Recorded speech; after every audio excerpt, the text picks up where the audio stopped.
Hi friends, welcome to Satya Samayal. இந்த வீடியோவில் நம்ம என்னோடைய ஃப்ரிட்ஜ் நான் எப்படி ஆர்கனைஸ் பண்ணியிருக்கிறேன்னு பார்க்கலாம். அப்புறம் ஃப்ரிட்ஜில் நம்ம எப்படி வெஜிடபிள்ஸ் ஃப்ரூட்ஸ்லாம் வந்து ஸ்டோர் பண்ணி வச்சா ரொம்ப நாள் வந்து கெட்டு போகாமல் இருக்கிறதையும் பார்க்கலாம். அதுக்கு முன்னாடி என்னுடைய கிச்சனை ஒரு வியூ பார்த்துடலாம். கிச்சன் டூர் வந்து ஒரு ஃபுல் வீடியோவாக நான் போட்டிருக்கேன். அது வேணும்னா நான் டிஸ்கிரிப்ஷனில் லிங்க் போடுறேன், பார்த்துக்குங்க. கிச்சன் டூர் வீடியோலேயே நிறைய பேர் ஃப்ரிட்ஜ் டூர் பற்றி கேட்டிருந்தீங்க. ஃப்ரூட்ஸ் வெஜிடபிள்ஸ்லாம் நம்ம ஃப்ரெஷ்ஷாக சாப்பிட்டா தான் நம்ம உடம்புக்கு நல்லது. அதை நம்ம ஃப்ரிட்ஜில் வச்சு சாப்பிட்றதுனால அதில் இருக்கிற சத்துக்கள்லாம் வந்து நம்மளுக்கு முழுமையாக நம்மளுக்கு கிடைக்காது. ஸோ எந்த அளவுக்கு நம்மளால் முடியுதோ அந்த அளவுக்கு நம்ம ஃப்ரெஷ்ஷாக சாப்பிட தான் வந்து ட்ரை பண்ணணும். சரி வாங்க ஃப்ரெண்ட்ஸ், நம்ம ஃப்ரிட்ஜ் டூர் பார்த்துடலாம். ஃப்ரிட்ஜுக்கு மேலே ஒரு ஃப்ளவர் வாஷ் வச்சுருக்கேன். பக்கத்தில் ஒரு கப் வச்சு அதில் கொஞ்சம் காயின்ஸு அப்புறம் காசு கொஞ்சம் வச்சுருக்கேன். நெக்ஸ்ட்டு பின்னாடி வந்து ஒரு 3 பாக்ஸஸ் வச்சுருக்கேன். அதில் ட்ரை ஃப்ரூட்ஸும் நட்ஸும் வச்சுருக்கேன். டெய்லி என் கிட்ஸுக்கு கொடுக்கறதுக்காக நட்ஸ் எல்லாம் மேலேயே நான் வச்சுருக்கேன். எங்களோட இது வந்து single door fridge, Samsung company. ஃப்ரிட்ஜுக்கு மேலே இருக்கிற கவரும் உள்ள ட்ரேக்கெலாம் வர ஷீட்டும் அது செட்டாக வந்தது. அதோட லிங்க்கும் நான் டிஸ்கிரிப்ஷனில் கொடுக்குறேன், வேணும்னா நீங்கள் செக் பண்ணிக்கோங்க. இதே மாதிரி நான் ஃப்ரிட்ஜுக்கு கீழேயும் ஒரு மேட்டு போட்டு வச்சுருவேன். ஸோ நம்ம ஃப்ரிட்ஜு திறக்க சொல்ல அதுலேருந்து ஏதாச்சும் ஒரு தண்ணிலாம் கொட்டுச்சுன்னா அது வந்து அப்சர்வ் பண்ணிக்கும். ஃப்ரிட்ஜ் இன்சைடு எப்படி இருக்குன்னு நம்ம பார்க்கலாம் வாங்க. இவ என்னுடைய பொண்ணு பாருங்கள். இந்த மாதிரி தான் நான் ஃப்ரிட்ஜில் வந்து நான் ஆர்கனைஸ் பண்ணி வச்சுருக்கேன். ஃப்ரிட்ஜில் வந்து எனக்கு 3 ரோ இருக்கும். கீழே வெஜிடபிள் பேஸ்கெட் இருக்கும். ஃப்ரிட்ஜுக்கு கீழவும் வந்து வெங்காயம் வைக்கிறதுக்காக ட்ரே ஒன்று கொடுத்துருக்காங்க. ஸோ இந்த ஃப்ரிட்ஜ் எனக்கு காம்பேக்டாக நல்லா இருக்குது. ஃபஸ்ட்டு வாங்க ஃப்ரீசர் உள்ள என்ன இருக்குதுன்னு பார்த்துடலாம். ஃப்ரோசன் பட்டாணி சுண்டல் மாதிரி நானே வீட்டில் ரெடி பண்ணி ஒரு ஜிப்லாக் கவரில் வச்சு எப்போவுமே நான் ஃப்ரீசரில் வச்சுருப்பேன். ஏன்னா நம்ம வந்து அடிக்கடி ஊற வைக்கலாம் மறந்துடுவோம். ஸோ அதனால் இந்த மாதிரி பண்ணி நான் வச்சுருறதுனால எனக்கு எப்போ சுண்டலோ இல்லை குருமாக்கு தேவையோ சென்னா அந்த மாதிரி டைமில் நான் டக்குன்னு எடுத்து யூஸ் பண்ணுறதுக்கு ஈஸியாக இருக்கும். இந்த மாதிரி ஐட்டம்லாம் எப்படி நம்ம ப்ராப்பராக ஃப்ரோசன் பண்ணணும்னா ஃபஸ்ட்டு வந்து நல்லா 8 hours ஊற வச்சுக்கணும். ஓவர் நைட் ஊற வச்சுக்கணும்.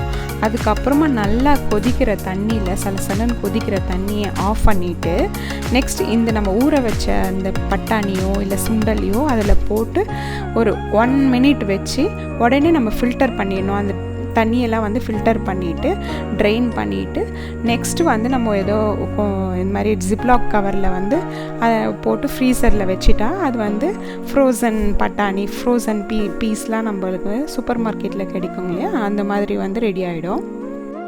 நெக்ஸ்ட்டு இந்த பாக்ஸில் வந்து நான் பாலாடை வச்சுருக்கேன் பட்டர் செய்கிறதுக்காக. இது வந்து தேங்காய் துருவினது. நெக்ஸ்ட்டு இந்த மாதிரி தேங்காவை துருவி வச்சுப்பேன் ஃப்ரீசரில். நம்ம சமைக்கும்போது ஈஸியாக இருக்கும், பொரியல் எல்லாம் போடுறதுக்கும் ஈஸியாக இருக்கும். நம்ம எக்ஸ்ட்ராவாக நிறைய தேங்காய் உடைச்சிட்டோன்னா இந்த மாதிரி துருவி வச்சுட்டா நம்மளுக்கு ஈஸியாக இருக்கும். நெக்ஸ்ட்டு இந்த ஃப்ரீசர் கீழே இருக்கிற ட்ரேயில் வந்து சீஸ்லாம் வச்சுருக்கேன். சீஸ் அப்புறம் பட்டர் பன்னீர்லாம் வச்சுருக்கேன். என் கிட்ஸுக்கு பீஸா சாண்ட்விச்லாம் செஞ்சு கொடுக்குறதுக்காக சீஸ்லாம் வாங்கி வச்சுருக்கேன்.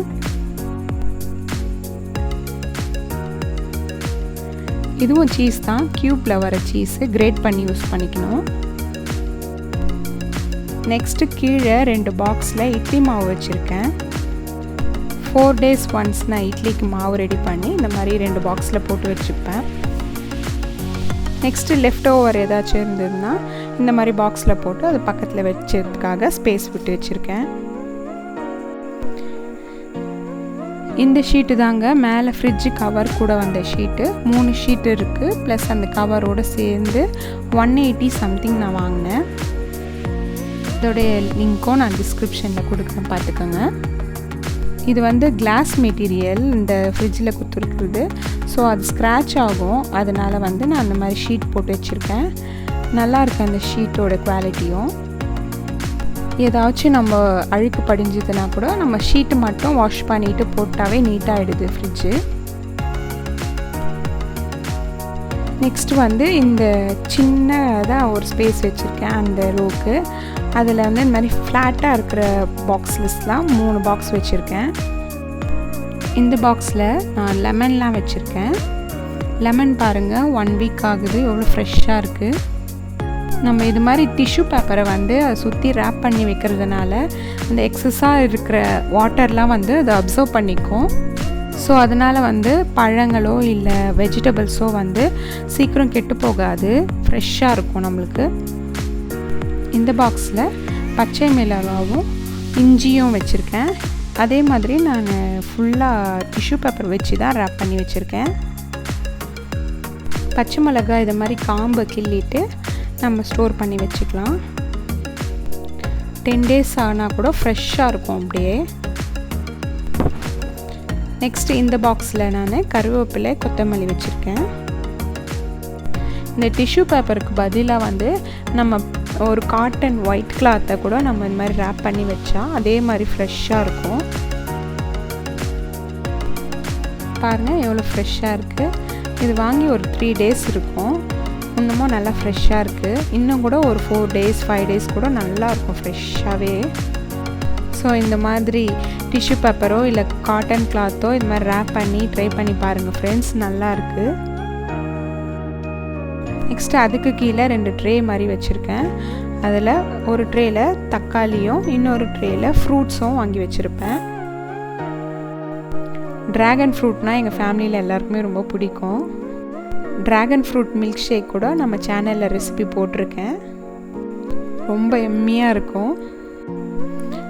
இந்த ட்ரேயில் நான் வெஜிடபிள்ஸ்லாம் வச்சுருக்கேன்.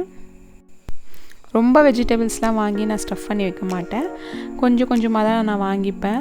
மோஸ்ட்டாக ஃப்ரிட்ஜில் வைக்காமல் யூஸ் பண்ணுவேன். அப்படி இல்லைனா கடைக்கு போக சொல்ல கொஞ்சமாக வாங்கி வந்து 2 daysக்கு 3 days தேவையானதை மட்டும் தான் வாங்குவேன்.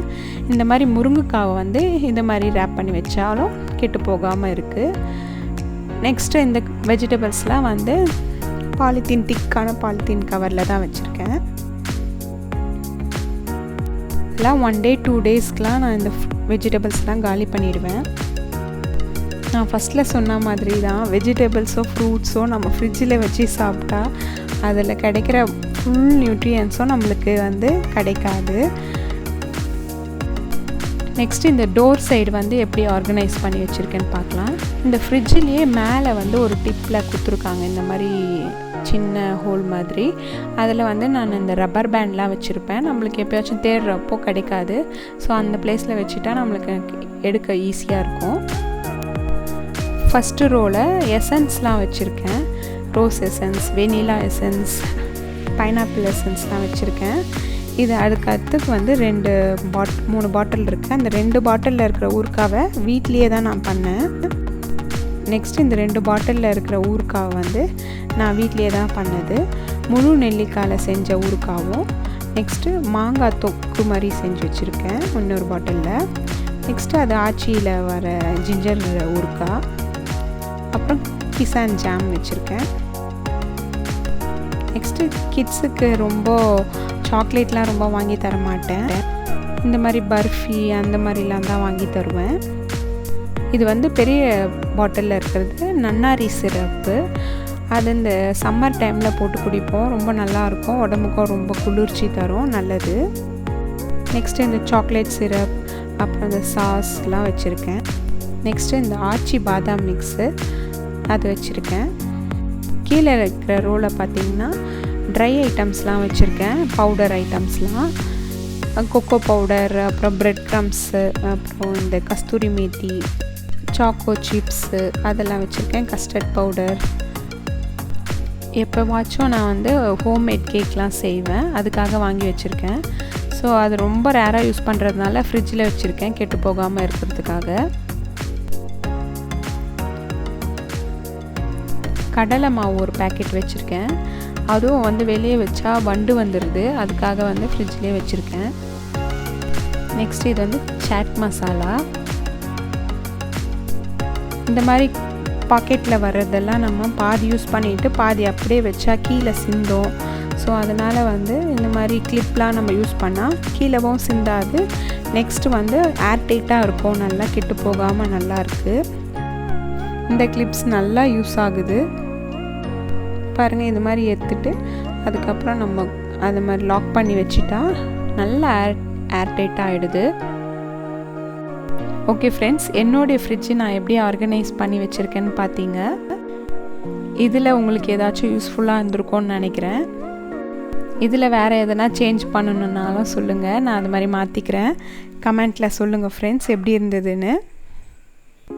இந்த வீடியோ உங்களுக்கு பிடிச்சிருக்கோன்னு நினைக்கிறேன். பிடிச்சிருந்தால் லைக் பண்ணுங்கள் ஃப்ரெண்ட்ஸ். சேனலை சப்ஸ்கிரைப் பண்ணுங்கள் ஃப்ரெண்ட்ஸ். பக்கத்தில் இருக்கிற பெல் ஐக்கானும் ப்ரெஸ் பண்ணிக்கோங்க. ஸோ அப்போ தான் வந்து நான் போடுற வீடியோஸ்லாம் உடனே உங்களுக்கு நோட்டிஃபிகேஷன் வரும். ஃப்ரிட்ஜு எப்படி நான் க்ளீன் பண்ணுவேன்னா, அவுட்டரில் ஃபுல்லாக நான் வந்து கோலின் வச்சு வைப் பண்ணி எடுத்துருவேன். நெக்ஸ்ட் வந்து ஒரு ட்ரை கிளாத் வச்சு தொடச்சி எடுத்துருவேன். ஸோ வெளியே வந்து பளபளன்னு ஆகிடும். ஃப்ரிட்ஜுக்கு கீழே ஒரு நான் கூலிங் ட்ரே ஒன்று இருக்குது. அதில் சின்ன வெங்காயம் உருளைக்கிழங்கு அதெல்லாம் வந்து ஸ்டோர் பண்ணி வச்சுக்கலாம். அதில் இந்த மாதிரி தான் இருக்கும். அதில் ஹோல்ஸ்லாம் கீழே கொடுத்துருக்காங்க. ஸோ அதனால் காத்தோட்டமாக தான் இருக்கும், வெங்காயம்லாம் கெட்டு போகாது. இந்த ட்ரேவும் எனக்கு நல்லா யூஸ்ஃபுல்லாக இருக்குது. அப்புறம் ஃப்ரிட்ஜுக்கு உள்ளே வந்து நான் எப்படி க்ளீன் பண்ணுவேன்னா, ஒரு பக்கெட்டில் வந்து தண்ணி எடுத்துப்பேன். அதில் வந்து ஒரு 2 ஸ்பூன் வினிகர், 2 ஸ்பூன் டிஷ்வாஷர், அப்புறம் ஒரு 1/2 ஸ்பூன் பேக்கிங் சோடா வந்து போட்டு மிக்ஸ் பண்ணி வச்சுப்பேன். அது ஒரு துணியில் எடுத்து ஃபுல்லாக க்ளீன் பண்ணி வச்சுடுவேன். அந்த பேக்கிங் சோடா அதெல்லாம் இருக்கிறதுனால அந்த அழுக்குங்களாக இருந்துச்சுன்னா கூட வந்துடும் நல்லா. இந்த மாதிரி ஒரு பட்டன் இருக்கிறதுனால டீஃப்ராஸ்ட் பண்ணி ஃப்ரீசரை வந்து க்ளீன் பண்ணி எடுத்துருவேன். அதுக்கப்புறம் ஒரு ப்ளெயின் வாட்டரில் ஒரு வாட்டி வைப் பண்ணி எடுத்துருவேன். ஸோ நம்ம ஃப்ரிட்ஜ் நல்லா பளபளன்னு ஆகிடும். இந்த மாதிரி வந்து நான் மந்த்லி ஒன்ஸ் க்ளீன் பண்ணி எடுத்துருவேன். க்ளீன் பண்ணி முடிச்சுட்டு ஒரு 1 hour நல்லா ட்ரை ஆகட்டும்னு விட்டுட்டு அதுக்கப்புறம் தான் நான் வந்து யூஸ் பண்ணுவேன்.